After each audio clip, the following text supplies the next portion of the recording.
Yeah, this is definitely the hair of someone living through a pandemic. Um, I just need to trim it again. It's getting all sorts of crazy.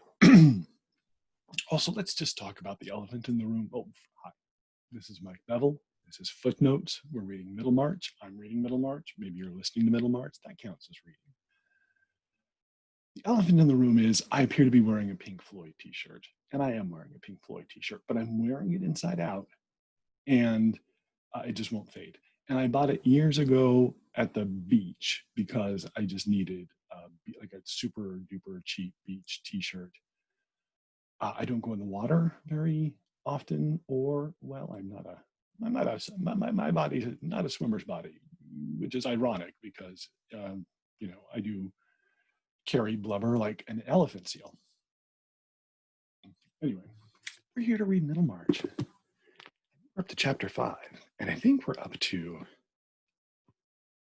the bonkers letter that, yes. Oh, here we go.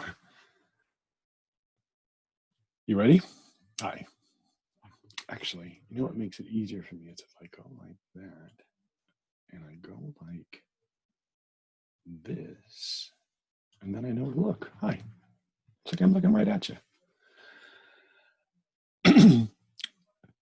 Hard students are commonly troubled with gouts, catarrhs, rheums, cachexia, maybe. Cachexia is an illness we probably don't deal with anymore, or maybe we do deal with and we call it something else.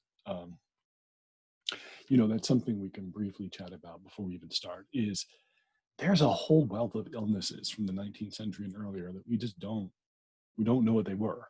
We know the descriptions and we can kind of make a guess, but there's a sweating sickness that happens during Henry VIII's reign that is still not understood. Again, we know the symptoms, we know what people looked like when they had it, but we don't know what caused it because they didn't know what caused it. It's not their fault. They didn't know about things. They knew some things, astrology, which has really been helpful, but maybe not so much about viruses or bacteria. Anyway, bradypepsia. Oh, by the way, hi. This is the chapter opening. This isn't the book. This is just sort of the heading she's given this chapter, the way she has been wont to give headings to chapters in the past. Does it look like you're on a ship? Because I keep bumping the computer. These are notes that would be good to have. Hard students are commonly troubled with gouts, catarrhs, rheums, cachexia, bradypepsia, bad eyes, stone and colic, crudities, which I thought was crudité, which I thought was a vegetable platter, which is disgusting, so I don't mind it being listed among ailments. Appellations, vertigo, winds, those are farts, consumptions, and all such diseases as come by overmuch sitting. They are the most part lean, dry, ill-colored, and through immoderate pains and extraordinary studies. If you will not believe the truth of this, look upon great Tostatus and Thomas Aquinas' work and tell me whether those men took pains. Burton's Anatomy of Melancholy, parts 1 and 2. Oh, part 1, section 2.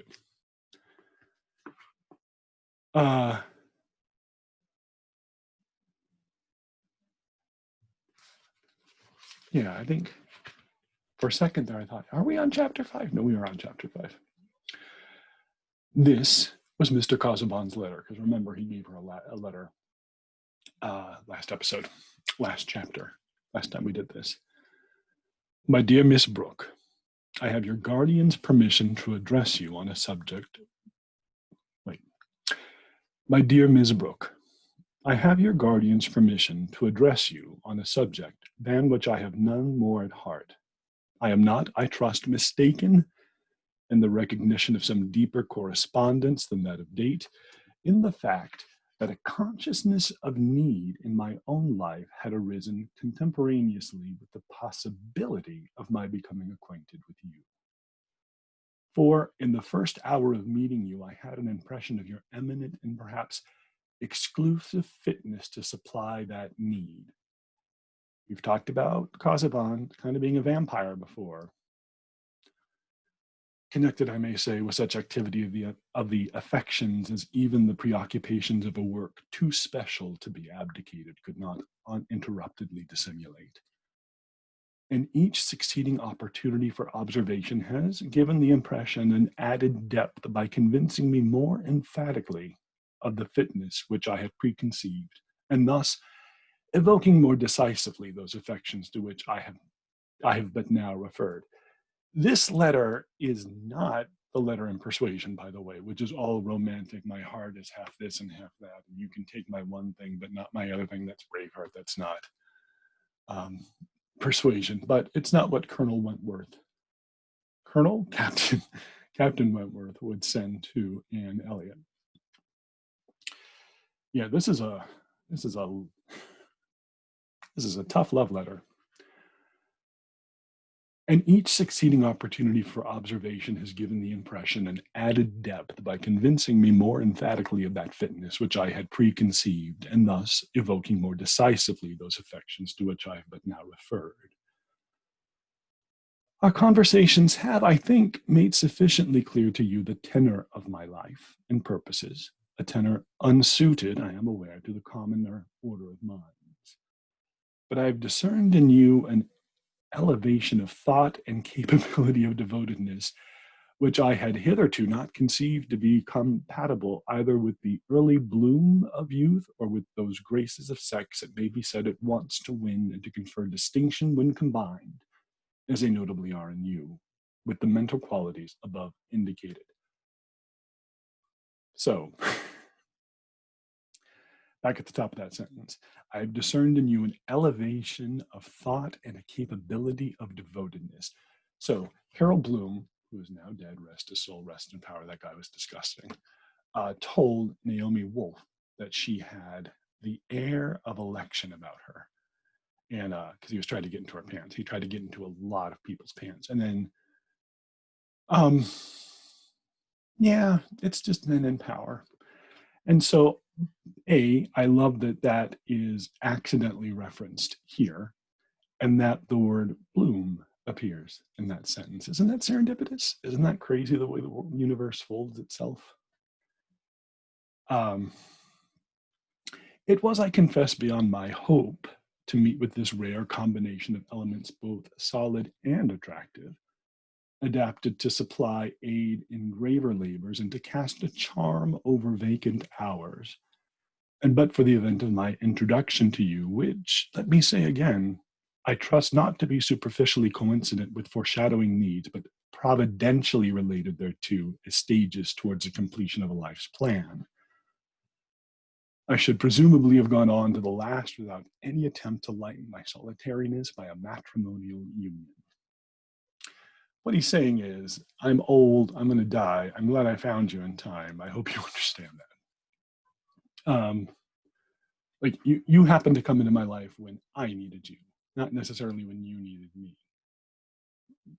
Letters mean something. Such, my dear Miss Brooke, is the accurate statement of my feelings, and I rely on your kind indulgence in venturing now to ask you how far you, let's try that sentence again. And I rely on your kind indulgence in, it's my brother. And I rely on your kind indulgence in venturing now to ask you how far your own are of a nature to confirm my happy presentiment, to be accepted by you as your husband and the earthly guardian of your welfare. Okay, let's put a pin right there, because something that we should talk about is certainly at the time this story is set, and certainly in the time that George Eliot wrote it, women were not allowed to own anything once they married. Anything that they had that was theirs when they married became communal property. And communal property is a polite way of saying the man's property in the 19th century. So he's going to look over her welfare. So that husband and wife relationship that we see modeled for us now in art, that's not necessarily the model that was out there for your day-to-day Victorian. And it was very much more parental. Like the husband was, in a sense, the new father who gets to sleep with his daughter, who is his wife. And this is set in England. Anyway, I should regard as the highest of providential gifts. In return, I can at least offer you an affection hitherto unwasted, he is a virgin, and the faithful consecration of a life which, however short in the sequel, has no backwards page. That did not come out right. To be accepted by you as your husband and the earthly guardian of your welfare, I should regard as the highest of providential gifts. In return, I can at least offer you an affection hitherto unwasted, and the faithful consecration of a life which, however short in the sequel, has no backward pages whereon, if you choose to turn them, you will find records such as might justly cause you either bitterness or shame. I mentioned this before. It's just fun to talk about the fact that Leo Tolstoy made his wife read his sex diaries, and he writes that into Anna Karenina, where he makes where Levin makes Kitty read about his past self-indulgences. Like it's important for the man to feel like he has been clear with the woman, and it's on his timeline and not hers, and whether she wants to know or not is not in question. He needs to get it off his chest. She needs to hear it. That's the rule. I await the expression of your sentiments with an anxiety which it would be the part of wisdom, were it possible, to divert by more arduous labor than usual. But in this order of experience, I am still young, and in looking forward to an unfavorable possibility, I cannot but feel that resignation to solitude will be more difficult after the temporary illumination of hope. This isn't Captain Wentworth's letter, but that's a beautiful sentence. Let's read it again together. I cannot but feel that resignation to solitude will be more difficult after the temporary illumination of hope. In any case, I shall remain yours with sincere devotion, Edward Causabon. Let's just put so I can remember where to come back to. What do we think about him? So we know he's old. He is working to synthesize mythology. He's never been married and never been occupied with a woman. And he has grown into his ways. There's an age you reach as a human being, and it doesn't matter what century it is, where you just sort of calcify. Well, maybe there's enough sinew to where you remain with some wiggle. I can't do it, but you can remain with some wiggle room in your thinking and in your philosophy when you are older. But I don't know. Like I notice in myself, it's something I really have to fight against. I have to fight against sort of these solidified prejudices that I have accumulated through my 8 and 40 years. And I'm thinking of Causabon, who's a little younger than I am actually in the book. I think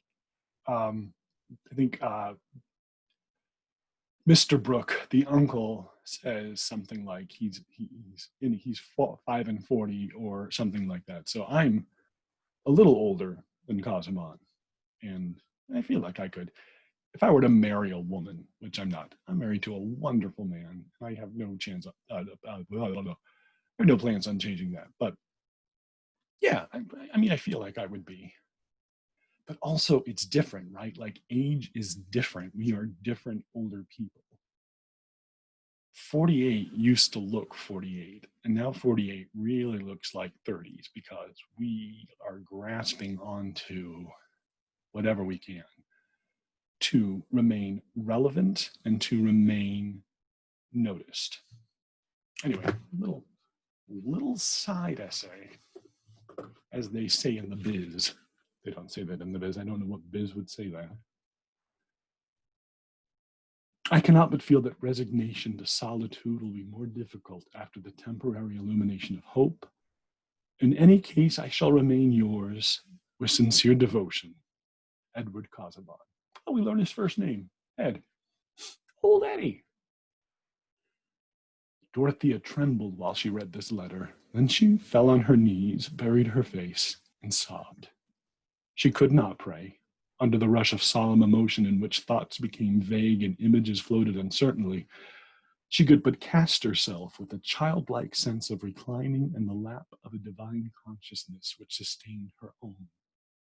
She remained in that attitude till it was time to dress for dinner. How could it occur to her to examine the letter, to look at it critically, as a profession of love?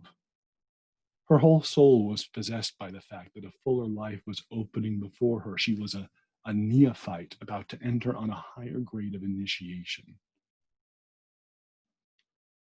That's interesting too. Hold on. Let's.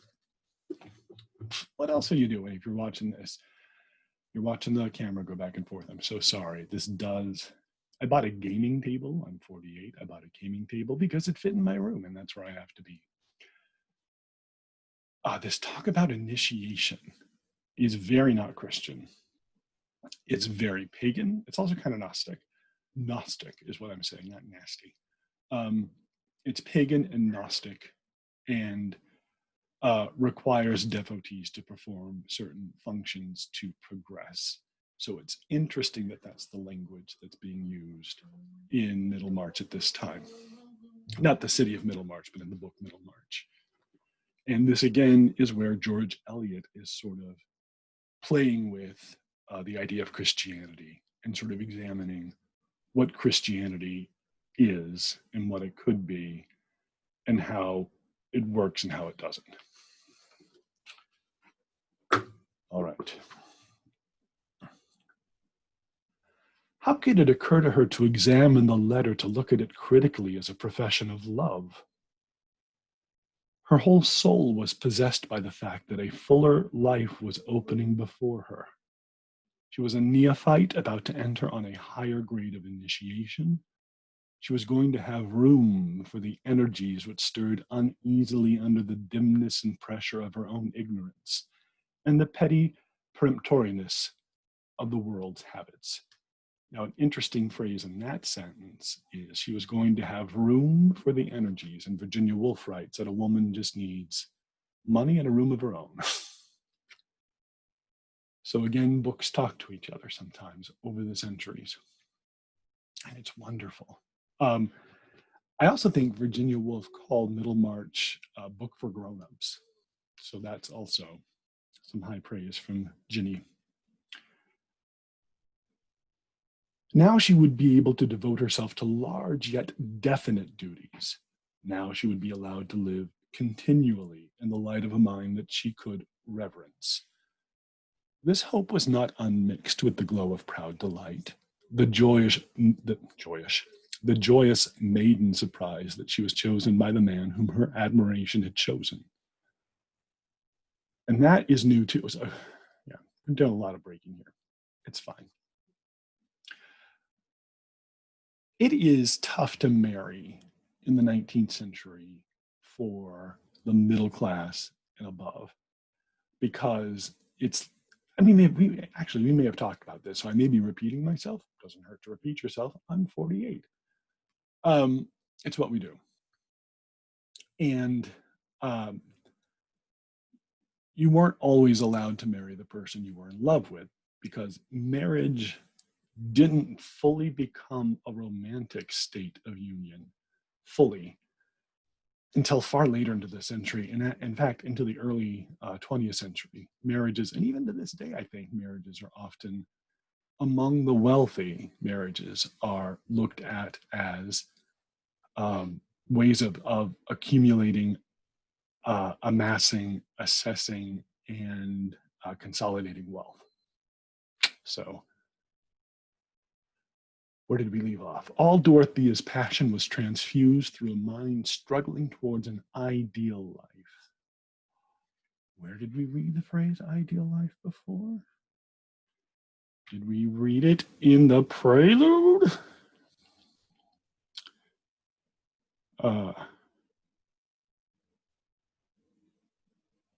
We read something like it in between a vague ideal and the common yearning of womanhood. Their ardor alternated between a vague ideal and the common yearning of womanhood. From the prelude. George, or Marianne Evans, that's her birth name. She took George as a pen name, both because women just had a tough time getting published, and also because she really loved George Henry Lewis, who was her partner, who was married to a woman who had had children with another man. And he didn't divorce her because he didn't want the children to be considered bastards or to lose their last name or anything. So he's a stand-up guy with a woman who is making some of her own choices. And then he meets Marianne Evans.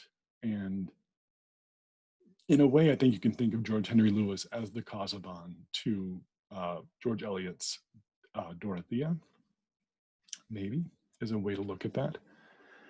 I think we need to be very careful when we are reading novels, and we are reading novels by authors whom we happen to know some things about, because then you end up reading the novel as if you are reading it searching for clues to moments in that person's life. And that's not the way to read a novel. That's not a fair way to read the novel. The novel is not a key to the biography of the author. Of course, writers use stuff from their own lives, but they also use stuff from other people's lives too. So you can just spend so much time focusing too long on, oh, well, this scene must match this moment in her life when she did this. But what do you know? You've just connected something to a personal life, but you don't understand the novel better. I don't know that you understand the person better. You've just made a connection and it feels exciting, but it's not. And the sooner you can stop doing that, the better. That sounded very, very Causabon-y. Maybe that's who I am. Each generation gets the Causabon it deserves. The impetus with which inclination became resolution was heightened by those little events of the day which had roused her discontent with the actual conditions of her life. After dinner, when Celia was playing an air with variations, a small kind of tinkling which symbolized the aesthetic part of the young lady's education, Dorothea went up to her room to answer Mr. Causabon's letter. Why should she defer the answer? She wrote it over 3 times, not because she wished to change the wording, but because her hand was unusually uncertain, and she could not bear that Mr. Causabon should think her handwriting bad and illegible. She piqued herself on writing a hand in which each letter was distinguishable with any larger range of conjecture, and she meant to make use of this accomplishment to save Mr. Causabon's eyes. 3 times she wrote, My dear Mr. Causabon, I am very grateful to you for loving me, put a pin in that, and thinking me worthy to be your wife. I can look forward to no better happiness than that which would be one with yours. If I said more, it would only be the same thing written out at greater length, for I cannot now dwell on any other thought than that I may be through life yours devotedly, Dorothea Brooke. She says, I am very grateful to you for loving me, and yet Causabon at no point in that letter says, I love you. He says, I need you. I'll be sad if you say no. I'm looking forward to you. But he doesn't say, I love you. Dorothea reads that into it. And I think that is important to note, that Dorothea, her experience of the world and what the world is actually are sometimes 2 different things. Let's just have a little sip of tea. I'm not sponsored by Adagio, but this is Adagio English breakfast tea. It's very tasty.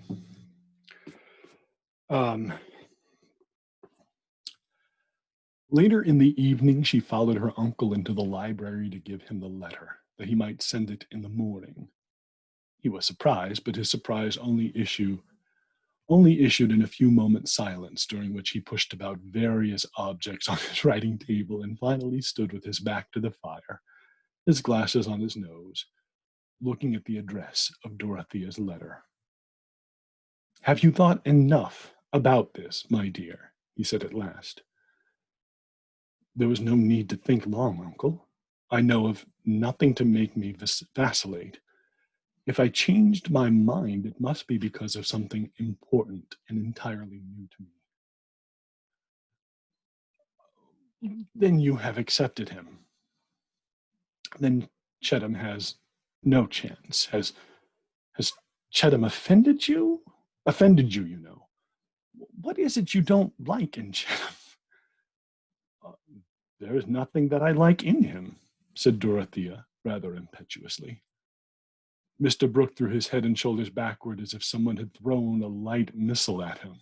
Dorothea immediately felt some self-rebuke and said, I mean, in the light of a husband. He is very kind, I think, really very good about the cottages, a well-meaning man.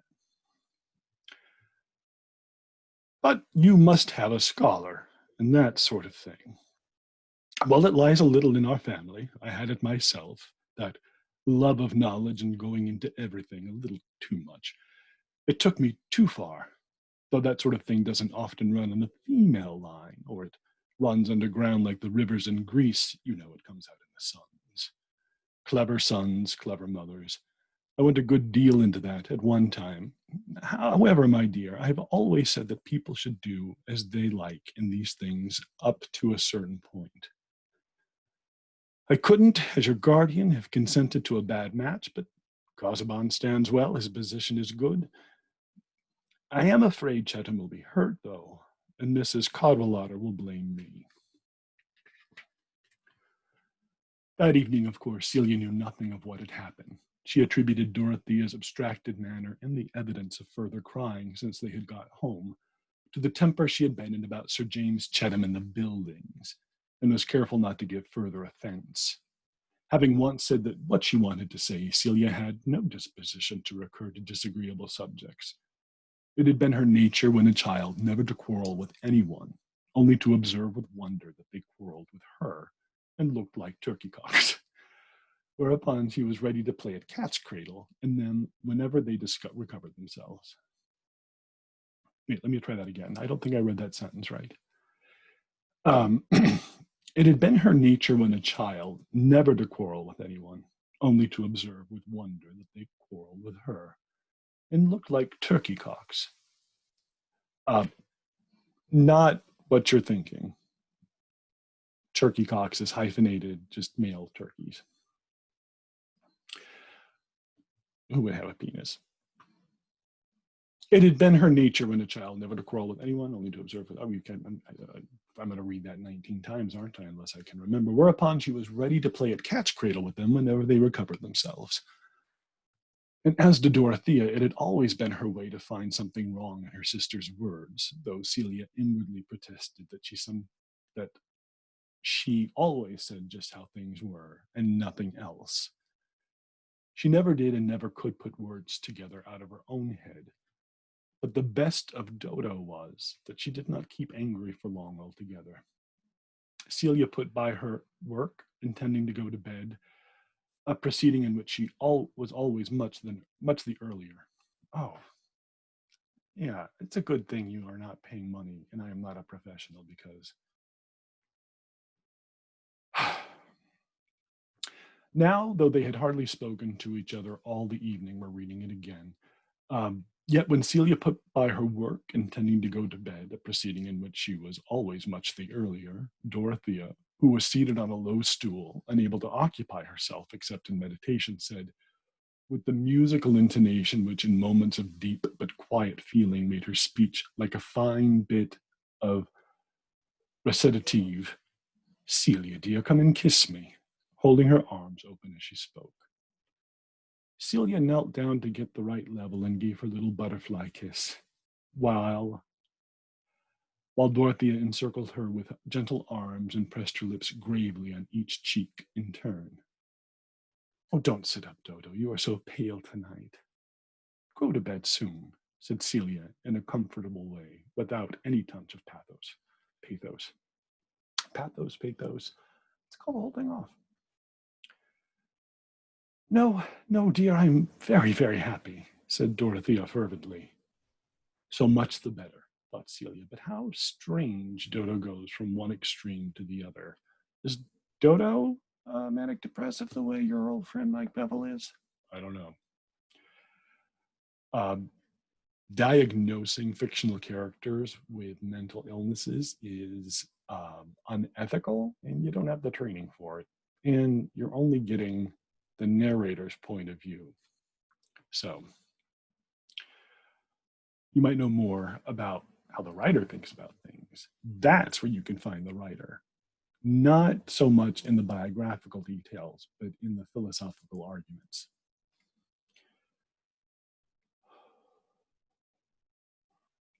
The next day at luncheon, the butler, handling something to Mr. Brooke, said, "Jonas has come back, sir, and has brought this letter." Mr. Brooke read the letter and then, nodding toward Dorothea, said, "Causabon, my dear. He will be here to dinner. He didn't wait to write more. Didn't wait, you know." It could not seem remarkable to Celia that a dinner guest should be announced to her sister beforehand, but her eyes following the same direction as her uncle, she was struck with the peculiar effect of the announcement on Dorothea. It seemed as if something like the reflection of a white sunlit wing had passed across her features, ending in one of her rare blushes. For the first time, it entered into Celia's mind that there might be something more between Mr. Causabon and her sister than his delight in bookish talk and her delight in listening. Hitherto, she had classed the admiration for this ugly and learned acquaintance with the admiration for Monsieur le Ray at Luzon, also ugly and learned. Dorothea had never been tired of listening to old Monsieur le Ray, when Celia's feet were as cold as possible and when it really become dreadful to see the skin of his bald head moving about. Why then should her enthusiasm not extend to Mr. Causabon simply in the same way as to Monsieur le Ray? And it seemed probable that all learned men had a sort of schoolmaster's view of young people. But now Celia was really startled at the suspicion which had darted into her mind. She was seldom taken by surprise in this way, her marvelous quickness in observing a certain order of signs generally preparing her to expect such outward events as she had an interest in. Not that she now imagined Mr. Causabon to be already an accepted lover. She had only begun to feel disgust at that possibility, that anything in Dorothea's mind could tend toward such an issue. Here was something really to vex her about Dodo. It was all very well not to accept Sir James Chettam, but the idea of marrying Mr. Causabon. Celia felt a sort of shame mingled with a sense of the ludicrous. But perhaps Dodo, if she were really bordering on such an extravagance, might be turned away from it. Experience had often shown that her impressibility might be calculated on.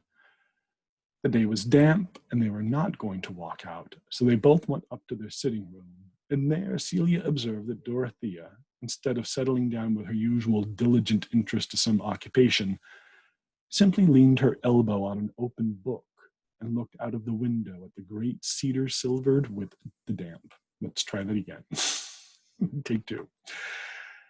Celia observed that Dorothea, instead of settling down with her usual diligent interest to some occupation, simply leaned her elbow on an open book and looked out of the window at the great cedar silvered with the damp.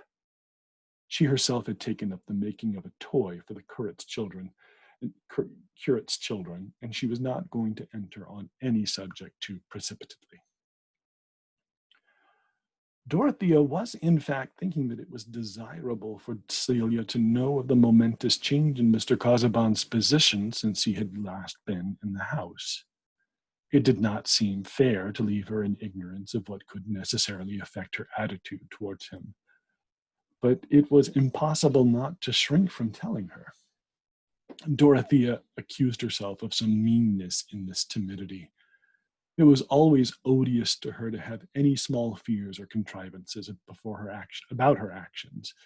But at this, but at, but at this moment, she was seeking the highest aid possible that she might not dread the corrosiveness of Celia's pretty carnally minded prose. Her reverie was broken and the difficulty of decision banished by Celia's small and rather guttural voice speaking in its usual tone of a remark aside or a by the by. Is anyone else coming to dine beside Mr. Causabon?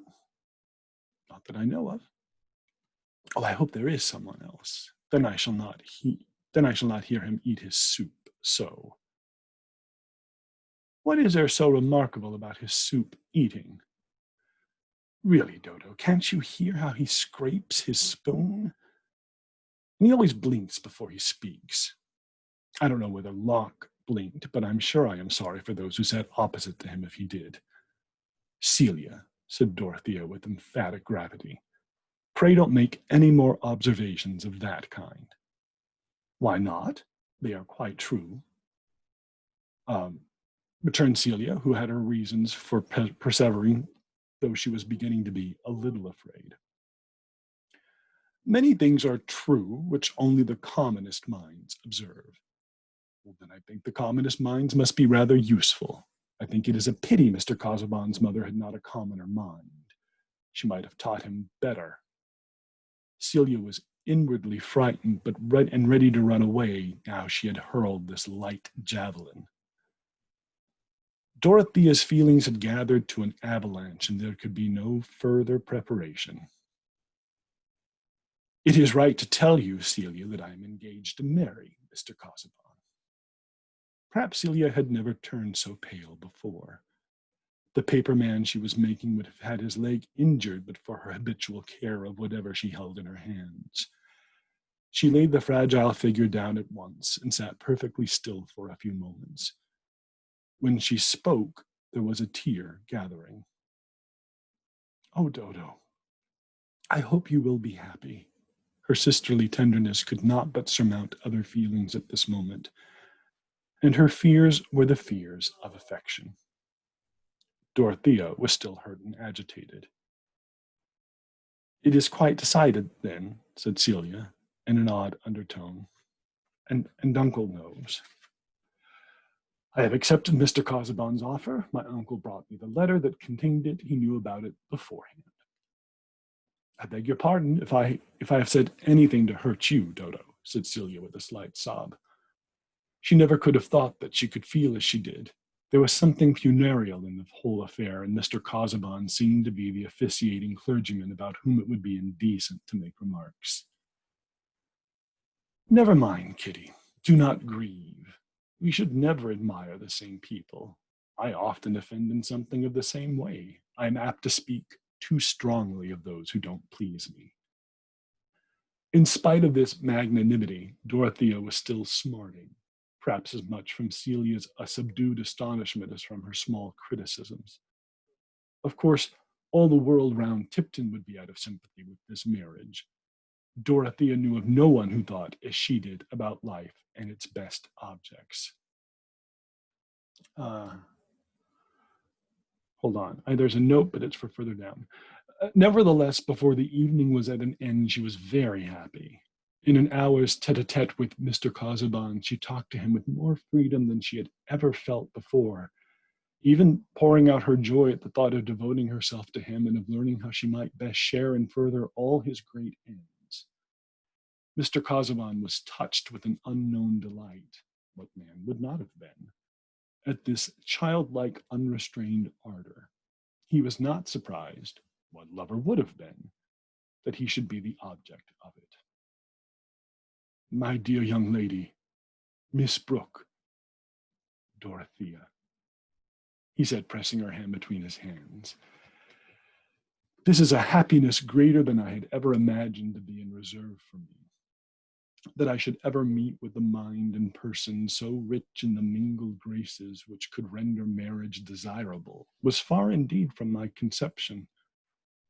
You have all nay, more than all, those qualities which I have ever regarded as the characteristic excellences of womanhood. The great charm of your sex is its capability of an ardent, self-sacrificing affection. Yikes. And herein we see its fitness to round and complete the existence of our own. Hitherto I've known few pleasures save of the severer kind. My satisfactions have been those of the solitary student. I have been little disposed to gather flowers that would wither in my hand, but now I shall pluck them with eagerness to place them in your bosom. Um, I wrote in the margin, let's just see if this bosom stuffing happens. Yeah, that's a thing you see in the moment that you don't follow through on when you're a man like Causabon. No speech could have been more thoroughly honest in its intention. The frigid rhetoric at the end was as sincere as the bark of a dog or the cawing of an amorous rook. Would it not be rash to conclude that there was no passion behind those sonnets to Delia, which strike us as the thin music of a mandolin? The sonnets to Delia are a collection of poems that were written by a man named Samuel. I was going to say Samuel Day, but I think it's Sam Daniels. Samuel Daniels. What a fun name. Dorothea's faith supplied all that Mr. Causabon's words seemed to leave unsaid. That is a key sentence. And we talked about it just a page before in that letter where she, like, there's Dorothea's world, the way she sees it. And then there's a world as it is. And sometimes they match and sometimes they don't. And she fills in the gaps for herself. And that is not a way to be in a relationship. When you're playing both sides of that tennis net with yourself while the person whom you are in love with is doing God knows what somewhere else, that's not love. That's not what love should be based on. Who am I to say what love should be based on? I am very ignorant. You will quite wonder at my ignorance, said Dorothea. I have so many thoughts that may be quite mistaken, and now I shall be able to tell them all to you and ask you about them. But, she added with rapid imagination of Mr. Causabon's probable feeling, I will not trouble you too much, only when you are inclined to listen to me. You must often be weary with the pursuit of subjects in your own track. I shall gain enough if you will take me with you there. How should I be able now to persevere in any path without your companionship? Said Mr. Causabon, kissing her candid brow, and feeling that heaven had vouchsafed him a blessing in every way suited to his peculiar wants. We're almost at the end of the chapter. I want to talk a little bit more about Causabon. He was being unconsciously wrought upon by the charms of a nature which was entirely without hidden calculations, either for immediate effects or for remoter ends. It was this which had made Dorothea so childlike, and, according to some judges, so stupid with all her reputed cleverness, as, for example, in the present case of throwing herself, metaphorically speaking, at Mr. Causabon's feet, and kissing his unfashionable shoe ties as if he were a Protestant pope. She was not in the least teaching Mr. Causabon to ask if he were good enough for her. Let's read that sentence again. She was not in the least teaching Mr. Causabon to ask if he were good enough for her. I'm giving you a moment to write that down. Let's read it one more time. That's a great sentence of advice. She was not in the least teaching Mr. Causabon to ask if he were good enough for her, but merely asking herself anxiously how she could be good enough for Mr. Causabon. Don't do that. Before he left the next day, it had been decided that the marriage should take place within 6 weeks. Why not? Mr. Causabon's house was ready. It was not a parsonage, but a considerable mansion with much land attached to it. The parsonage was inhabited by the curate, who did all the duty except preaching the morning sermon. And we reach the end of chapter 5. So one of the things that I love about George Eliot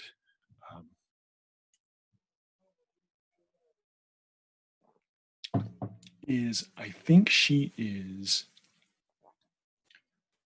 for the most part, she is sympathetic to and generous with her characters. And we know, because we've been given hints and clues throughout, she's not subtle, George Eliot.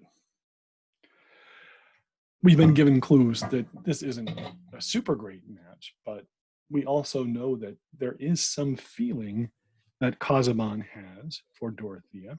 I'm cleaning my table, or it shake even more. Maybe Dramamine would like to be a proud sponsor of Footnotes with Mike Bevel.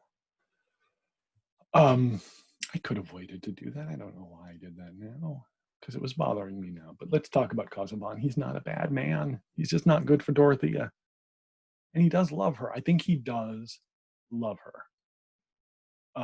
There is an emotion there. He's not a robot who has to learn to love, like Haley Joel Osment in that movie. That movie is very, that movie hurts to watch. There's a terrible scene with the robot rodeo. And anyway, yeah, I think George Eliot wants us to, we're not supposed to hate Causabon. I think we're supposed to feel some apprehension on Dorothea's behalf. And I think we're supposed to sympathize with the confusion of both Mr. Brooke and Celia. But yeah, Causabon is not bad. He's just not good for Dorothea. And that just happens. It happens in lots of relationships. You both could be madly in love with each other and just not right for each other. What do?